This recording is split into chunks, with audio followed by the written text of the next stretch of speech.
Hello everyone. ఇవాళ మనతో పాటు ఉన్నారు సీనియర్ జర్నలిస్ట్ దాము బాలాజీ గారు. వారితో మాట్లాడదాం. సార్ నమస్తే. నమస్తే. సార్ నయనతార ధనుష్కి వ్యతిరేకంగా ఒక 3 పేజీల లెటర్ రాసిందని చెప్పేసి మనకి న్యూస్ వస్తుంది. అసలు ఏంటి సార్ తను లెటర్ రాయడానికి వెనుక కారణం? నయనతార ధనుష్ వీళ్ళిద్దరి వివాదం ఇప్పుడు దేశవ్యాప్తంగా సంచలనంగా మారింది. ఎందుకంటే నయనతార నిన్న 3 పేజీల లెటర్ని ఆమె రాసి తన సోషల్ మీడియా అకౌంట్లో పోస్ట్ చేసింది. దీని పట్ల ఇప్పుడు తమిళ సమాజం రెండుగా విడిపోయింది. కొంతమంది ఆమెను సపోర్ట్ చేస్తుంటే కొంతమంది ధనుష్ని సపోర్ట్ చేస్తున్నారు. అసలు ఏంటి వివాదం ఏంటి, వీళ్ళిద్దరి గొడవ ఏంటి అనేది మనం అర్థం చేసుకుంటే, నయనతార మీద ఒక డాక్యుమెంటరీ నెట్ఫ్లిక్స్ వాళ్ళు 2 ఏళ్లకు ముందు ఒకటి స్టార్ట్ చేశారు. దాని పేరు Nayanthara Beyond the Fairy Tale అనే డాక్యుమెంటరీ. అది ఇప్పుడు రేపు అది రిలీజ్ కాబోతుంది. నవంబర్ 18th రిలీజ్ కాబోతుంది. అయితే దానికి సంబంధించిన ఒక ట్రైలర్ రిలీజ్ చేశారు. ఆ ట్రైలర్లో నయనతార నటించిన 2015 ఫిలిం నానుం రౌడీదాన్ అనే సినిమా, నేను కూడా రౌడీనే అనే సినిమా తమిళ్ది. దాంట్లో విజయ్ సేతుపతి ఈమె ఇద్దరు యాక్ట్ చేశారు. దానికి ప్రొడ్యూసరు ధనుష్, డైరెక్టర్ విఘ్నేష్ శివన్, నయనతార పెళ్లి చేసుకున్న డైరెక్టర్. సో ఆ సినిమాలో 3 సెకండ్ల క్లిప్పు, 3 సెకండ్లు, అది కూడా సినిమాలోది కూడా కాదు, నానం రౌడీదాన్ సినిమా షూటింగ్లో తన సెల్ ఫోన్తో తీసిన బీటీఎస్ క్లిప్ అంటారు. బీటీఎస్ అంటే బిహైండ్ ద సీన్స్ క్లిప్ అనమాట. ఆ క్లిప్పు 3 సెకండ్లు వాడారు అంతే. దానికి ధనుష్ ఏం చేశాడు, కోర్టులో 10 కోట్లకి ఆమె మీద కాపీరైట్ యాక్ట్ కింద నా సినిమాలో వీడియోని కాపీ కొట్టింది, 10 కోట్లు చెల్లించాలి అని కోర్టులో కేసేశాడు. అది ప్రధాన వివాదం అనమాట. మామూలుగా ఏంటంటే ఇప్పుడు ఈ డాక్యుమెంట్ ఎవరైనా ఒక సెలబ్రిటీ చిరంజీవి గారు అనుకో డాక్యుమెంటరీ తీస్తుంటే ఆయన చేసిన సినిమాల్లో విజువల్స్, సాంగ్స్, ఈ బిట్లంతా వేయడం అనేది కామన్. అవి లేకుండా ఏం చేస్తారు ఎవరైనా. అట్లాగే నయనతార 70 సినిమాల్లో యాక్ట్ చేసింది ఇప్పటివరకు. సో ఆ సినిమాల్లో ఇంపార్టెంట్ ఒక కెరియర్ని మలుపు తిప్పిన కొన్ని ఇంపార్టెంట్ ఫిల్మ్స్ ఉంటాయన్నమాట. మైల్ స్టోన్స్ అంటారు వాటిని. అటువంటి ఒక మైల్ స్టోన్ సినిమాలలో నాను రౌడీదామ్ కూడా ఇంపార్టెంట్. ఆమె వ్యక్తిగత జీవితంలో అది ఇంపార్టెంట్, కెరియర్ పరంగానూ ఇంపార్టెంట్. వ్యక్తిగత జీవితంలో ఎందుకు, విఘ్నేష్ శివన్తో లవ్లో పడింది అప్పుడే. సో వాళ్ళిద్దరి మధ్య బాండ్ పెరిగింది కాబట్టి అది క్రూసియల్ సినిమా. అట్లాగే తనకి మంచి పేరు వచ్చింది ఆ సినిమాతో. ఈమెకి ఒక నెక్స్ట్ స్టేజ్లోకి ఆమె వెళ్ళగలిగింది ఈ సినిమాతో, నాను రౌడీదాన్. కాబట్టి రెండోది ఏంటంటే అందులో లిరిక్స్ కానీ సాంగ్స్ కానీ ఈ డాక్యుమెంటరీకి చాలా ఇంపార్టెంట్ అనమాట. అంటే ఈమె గ్రోత్ ఏదైతే ఉందో, అంటే ఈమె పర్సనల్ లైఫ్ కావచ్చు, కెరియర్ కావచ్చు, డ్రీమ్స్ కావచ్చు, ఓవరాల్గా లైఫ్ కావచ్చు, దీన్ని డిపిక్ట్ చేయడానికి ఆ సాంగ్స్ బాగా సూట్ అవుతున్నాయి. అందుకని డాక్యుమెంటరీ తీస్తున్న నెట్ఫ్లిక్స్ వాళ్ళు ఏం అడిగారంటే ఎన్ఓసి తీసుకోమన్నారు. ఈమె అందరి ప్రొడ్యూసర్ల దగ్గర ఎన్ఓసీలు తీసుకున్నది, కానీ ధనుష్ ఇవ్వలేదు.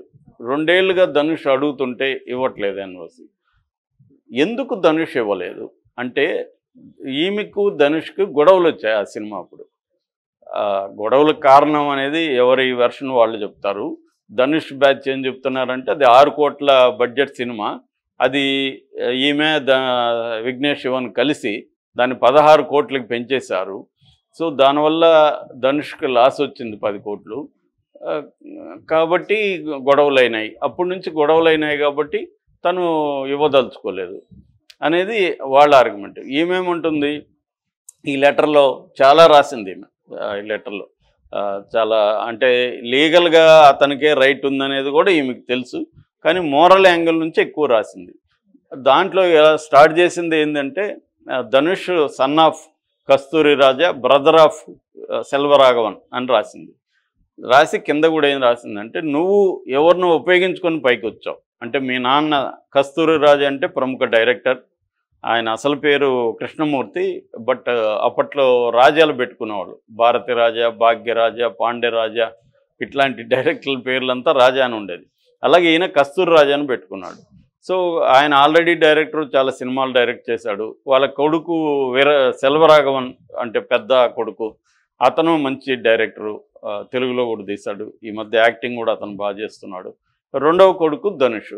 అంటే ఆల్రెడీ నీకు బ్యాక్గ్రౌండ్ ఉంది, నువ్వు రాగలిగావు. నాకే బ్యాక్గ్రౌండ్ లేదు. నేను అనేక కష్టాలు నష్టాలు కోర్చి నేను నా కెరియర్ని నిర్మించుకుంటా ఈ స్థాయికి వచ్చాను అని చెప్పింది. అది నిజమే. ఎందుకంటే ఆమెది కేరళ, డయానా మరియం కురియన్, సిరియన్ క్రిస్టియన్స్ వీళ్ళు. అయితే ఆమె పుట్టింది బెంగళూరులో. ఎందుకంటే వీళ్ళ నాన్న ఇండియన్ ఎయిర్ ఫోర్స్లో ఆఫీసరు. ఆయన అనేక ప్రాంతాలు తిరుగుతూ ఉండేవాడు. దాంతో ఫ్యామిలీ కూడా తిరగాల్సి వచ్చేది. అలాగే ఈమె బెంగళూరులో పుట్టినా కూడా ఎక్కువగా కేరళలోనే చదువుకునింది అనమాట. మార్తోమ్ కాలేజీలో ఈమె BA ఇంగ్లీష్ లిటరేచర్ చేసింది. జామ్నగర్, గుజరాత్ జామ్నగర్లో చదువుకునింది, ఢిల్లీలో చదువుకునింది. ఇలాగ అనేక టౌన్లలో ఈమె చదువుకునింది. అయితే చదువుకున్నప్పుడు మోడలింగ్ చేస్తుండేది. ఆ క్రమంలో ఈ ఒక డైరెక్టర్ ఈమెని చూశాడు, సత్యం అంతక్కాడని మలయాళ డైరెక్టర్. చూసి నా సినిమా అట్లా తీయబోతున్నాను, ఒక సినిమా నువ్వు యాక్ట్ చేస్తావని అడిగితే ఫస్ట్ ఇంట్రెస్ట్ లేదు, కానీ ఆల్రెడీ మోడలింగ్ చేస్తున్నావు కదా, అలాగే ఇది కూడా పెద్ద ఇది లేదు, సరే ఒక సినిమా చేద్దాం సరదాగాని ఈమె ఒప్పుకునింది. అయితే ఈ డయానా మరియం కురియన్ అనే పేరు అంత బాగాలేదని అతను నయనతార అని పెట్టాడు అనమాట. అలాగే ఈమెకి నయనతార అనే పేరు వచ్చింది. మనసిక్ కరే అనే ఒక సినిమాలో ఈమె చేసింది. దాని తర్వాత అయ్యా, శరత్ కుమార్ అయ్యాలో పాపులర్ అయింది. తర్వాత మనకు తెలుసు చంద్రముఖి, రజనీకాంత్ పక్కన చంద్రముఖిలో యాక్ట్ చేయడం అనేది ఈమెకు పాపులారిటీని బాగా తీసుకొచ్చింది. ఆ తర్వాత ఇంకా ఆమె కెరీర్ అనేది ఆమె పర్సనల్గాను ట్రాన్స్ఫర్మ్ అయింది. మనకి చంద్రముఖి నయనతారకి ఇప్పుడు నయనతారకి చూస్తే అసలు ఎంత ట్రాన్స్ఫర్మ్ అయిందా అనిపిస్తుంది. అంతగా ట్రాన్స్ఫర్మ్ అయింది, కష్టపడింది, ఒక లేడీ సూపర్ స్టార్గా ఎదిగింది. ఇవన్నీ ఆమె గ్రోత్ ఉంది. సో అదంతా చెప్పుకునింది ఆమె. నేను అంతా కష్టపడి వచ్చాను అంటే కంపేర్ చేసింది ఇక్కడ. అంటే నేను నా పొజిషన్ ఏంటి, నీ పొజిషన్ ఏంటి, నేను ఇంత కష్టపడి వచ్చినప్పుడు దీని వెనుక అనేక మంది నాకు హెల్ప్ చేశారు, ప్రజల హెల్ప్ ఉంది, ఇండస్ట్రీ హెల్ప్ ఉంది, ఇవన్నీ చేశారు. నేను కూడా వాళ్ళకి కృతజ్ఞతతో ఉంటాను. అలాగా ఇప్పుడు నా సినిమా నేను అందరిని అడిగాను, అందరూ నోటీస్ ఇచ్చారు.